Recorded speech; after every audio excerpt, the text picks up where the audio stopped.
Bloomberg Audio Studios. Podcasts, radio, news. Welcome to the Bloomberg Daybreak Asia podcast. I'm Doug Krisner. So the stock market has now recovered its losses for the year. Today we had the S&P picking up around 0.7%, a move led higher by semiconductor stocks. And at the same time, the cooling tensions in the U.S.-China trade war has kind of brightened the outlook. In a moment, we'll hear from former U.S. Ambassador to China, Nick Burns. He says the U.S.-China trade war has effectively become a trade embargo. Burns spoke with Bloomberg's David Gura, and we'll bring you part of their conversation. But we begin today with markets and the reading on U.S. retail inflation for April. It was cooler than expected. Core CPI increased at a rate of 0.2% from March.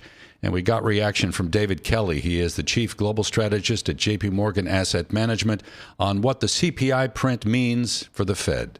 I think we will get at least one cut this year by the end of the year. I think the Fed realizes they can edge rates down a little bit, but I don't expect a cut in June. I don't expect a cut in July, to be honest. And I think they'll want to see much more of much more certainty around what the tariff picture really is and how much stimulus is in this bill before they contemplate any cut. So I think we're going to have to wait some time for the first rate cut. That is J.P. Morgan's David Kelly. For another view on what we're seeing in the price action, I'm joined now by Todd Walsh. Todd is the CEO, also the Chief Technical Analyst at Alpha Cubed Investments. He joins us from Irvine, California. Todd, it's always a pleasure to benefit from your perspective. Thank you so much for joining us.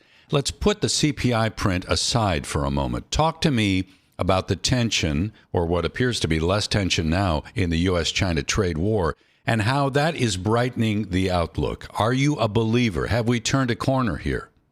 Well, I think I'm a believer in more volatility, Doug, and thanks for having me on. Technically, it's extremely important that we have crossed over and above the 200-day moving average as of yesterday and extended that today.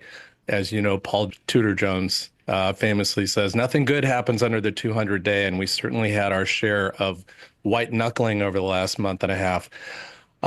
I think the biggest concern that we've had since the election is the investors' tendency to take any narrative or the prevailing narrative and project it out into infinity. So we had the election happen. We had a business-friendly president. The market rockets up through February, pretty much moves straight up.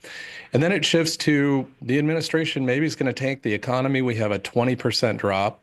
And now we've had some movement in the trade talks, from saber rattling to negotiations, and now peace, prosperity, and hope have broken out. But I think we need to be careful about this tendency to project too far into the future. I think volatility is with us for a while, and we've just got to, get used to that normal state for 2025. I think we're going to have more volatility ahead, but let's enjoy the break for now and this run that we're in the middle of, and hope it extends quite a ways. I'm curious to get your take on market leadership. Today, we had the semis out in front, news that Nvidia and AMD will be supplying chips to a Saudi Arabian firm for a massive data center project. Do you put a lot of stock in where the leadership seems to be coming from? In the short term, no, Doug, because it represents sort of the bipolar nature of investor activity this year. In what we're calling a sawtooth market, it's important to look at what's been happening, these major moves in one direction or another, and not run from one side of the ferry to the other and disrupt our long-term investment plan.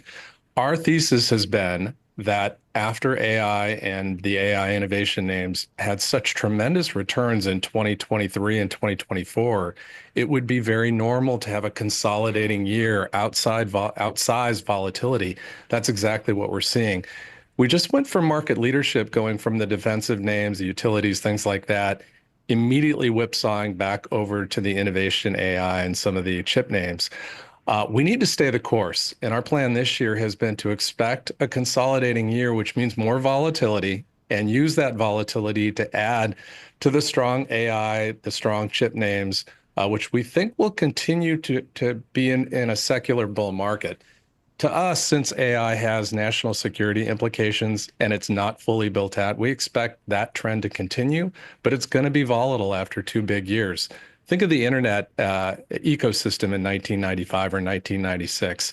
Wasn't quite ready for prime time. A lot of volatility, but still had a long ways to go. We think that's a good analogy. So we talked a moment ago about the cool reading that we had on consumer prices, which I guess you could say is supportive of Fed rate cuts. We don't know when that first move may happen. Right now, I think the swaps market is indicating it's fully priced in a 25 basis point cut for September. What kind of message are you getting these days from the bond market? Today, yields were very little changed in New York. I'm glad you brought that up, Doug, because the 10-year has been moving up above resistance technically and is suggesting it may want to go a little bit higher. But one thing I want to caution investors about is think of the environment within which the Fed would be comfortable cutting rates. It's probably not a market at all-time highs. It's probably not a 10-year bond moving up. It's a market where there's some volatility, some concerns, and some issues that are causing the market to be just more volatile. So, these Fed fund futures have been all over the map this year, and now we're back at 2. But we think that's going to continue to evolve as the next, hand-wringing crisis comes out in the market. It's important to remember we're at 23 times earnings on the S&P 500 again. The market's not cheap, and the more expensive it gets, the more vulnerable it is to this kind of volatility that we've already seen this year. It's interesting that you make that point because I was looking at a measure of earnings revisions from Citigroup today. It's turned positive for the first time in 6 months. Generally, this implies that analyst estimates could be headed higher soon, but you don't think that that is likely? Is that what I'm hearing, that you think there is really some downside risk to the earnings story going forward? Well, we've already seen earnings for 2025 on the S&P 500 come in from $273 to $265. So that's a 15% gain going down to a 7.5% estimated earnings gain for 2025. We need to see those estimates coming up if we're going to have a robust market. So I'm on the same page as you. I wouldn't be surprised to see those start drifting up, but we've got such extreme emotional activity going on in the markets. We've just gone through a pretty traumatic market event. We seem to have a V bottom in place. A lot of people were looking for that W retest bottom like we got in 1997 and 1998. Or we could have had no bottom. A lot of people thinking we were going a lot lower, and we're 100% convinced we were going to have a recession. The jury's still out on that, of course, but I think we're going to get mixed data as we continue to go through the year. The tariff turbulence might have caused a little bit more disruption than people are expecting right now. We might start seeing some of that in the hard data as we get into the months ahead. And those situations are not resolved and completely worked out as of this moment. It's still a picture that's in flux. Do you pay attention in your work to the movement in the dollar? Today we had some dollar weakness. Yesterday, a big rally. Talk about volatility. I think you look no further than the currency space to see that. But do you look at where the dollar is headed to try to kind of predict overall market movement? To a degree, the dollar has been declining quite a bit this year, but I think we've reached a point where we should see dollar strength. We've been seeing that over the last week or so, and it's our projection that that's going to continue. What we don't want to see is excessive dollar strength or excessive dollar weakness, and so that's kind of the lens through which we look at it. And right now, though, we do see it firming up. Not a big factor in terms of what we're seeing in terms of the domestic market action. We've got a pretty strong move here. We've resolved that 200-day, and I wouldn't be surprised to see a little animal spirits kick in over the next couple of weeks before we get to the next volatility spate. Does that necessarily cause you to take a look at some of the haven trades, whether we're talking about gold or even the Japanese yen? No, we're focusing on the dividend value trade here at Alpha Cubed Investments. We've got a Fed that arguably is inclined to lower rates to some degree or another, and that should put the wind at the back of that trade. That dividend value trade on the S&P 500, if you track it and index it to November 2023, has almost kept pace, believe it or not, with the white-hot NASDAQ 100 just on a price basis. So we call that having your cake and eating it too. So we like that trade for 2025 as well. Todd, we'll leave it there. It's always a pleasure. Thank you so much for making time to chat with us. Todd Walsh there. He is the CEO, also the Chief Technical Analyst at Alpha Cubed Investments, joining from Irvine, California, here on the Daybreak Asia podcast.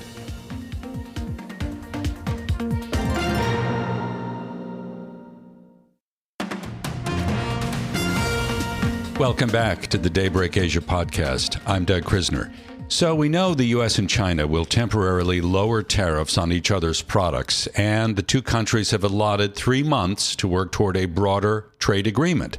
Well, today we got reaction to these developments from former U.S. Ambassador to China, Nick Burns. He said the U.S.-China trade war has effectively become a trade embargo, driven by extreme tariffs and deepening strategic rivalry.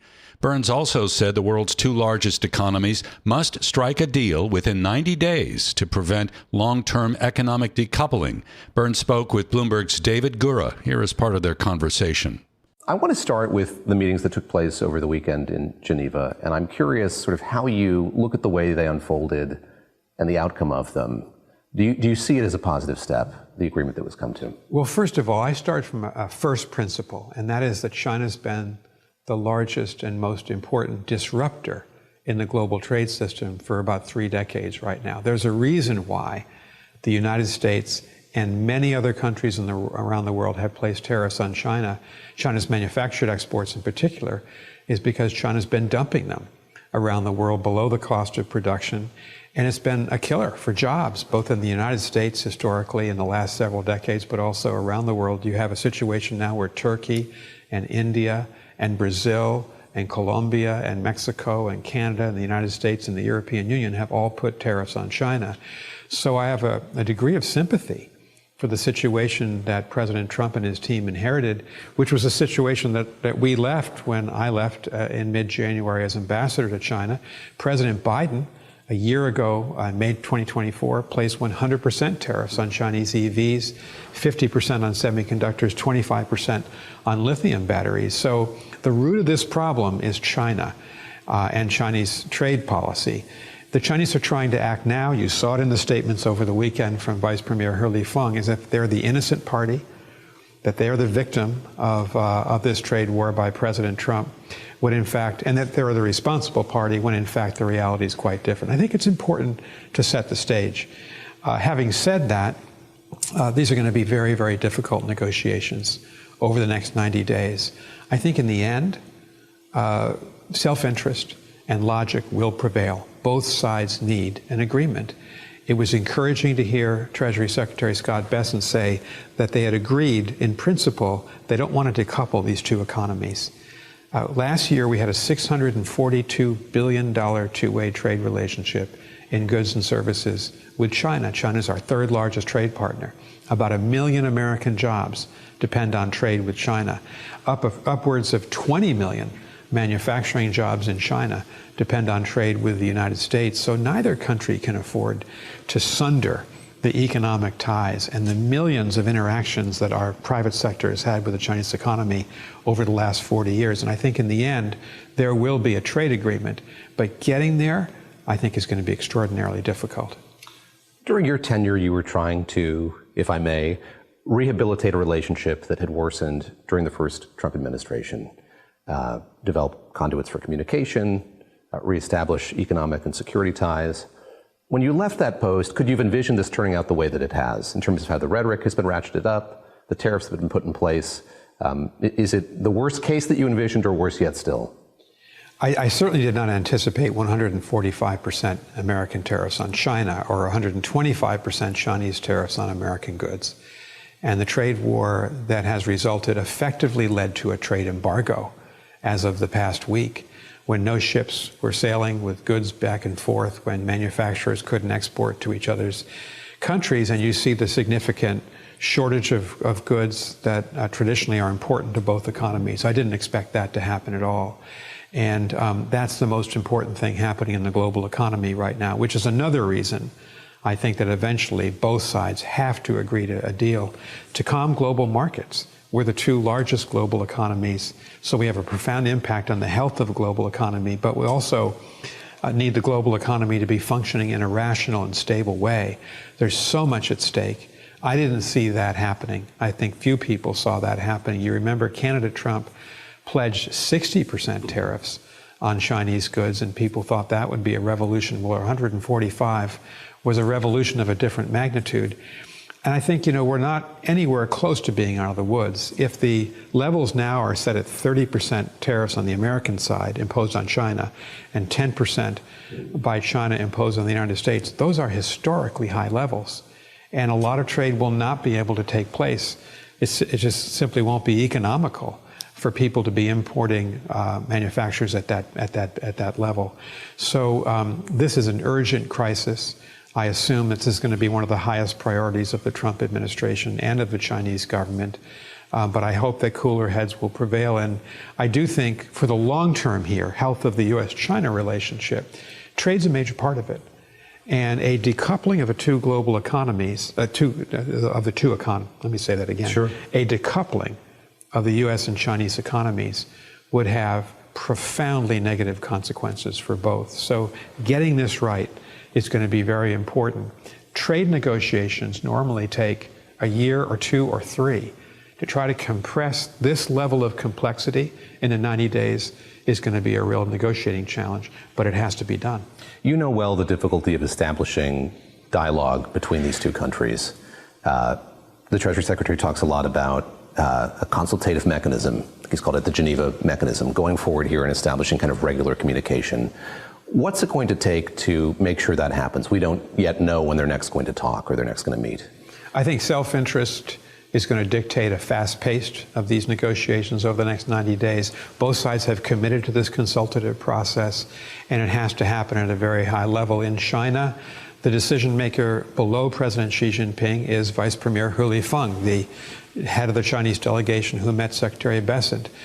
Secretary Bessent has I think, a good reputation globally, and he's the logical person to lead, along with Jameson Greer, the U.S. trade representative from the American side. So the right people are going to be involved, but it's going to have to be at a really quick pace, and it's going to have to be done with a lot of alacrity and a lot of determination to get to the finish line. A minute ago, you spoke about how China is portraying not just the talks, but the way that this trade war is unfolding.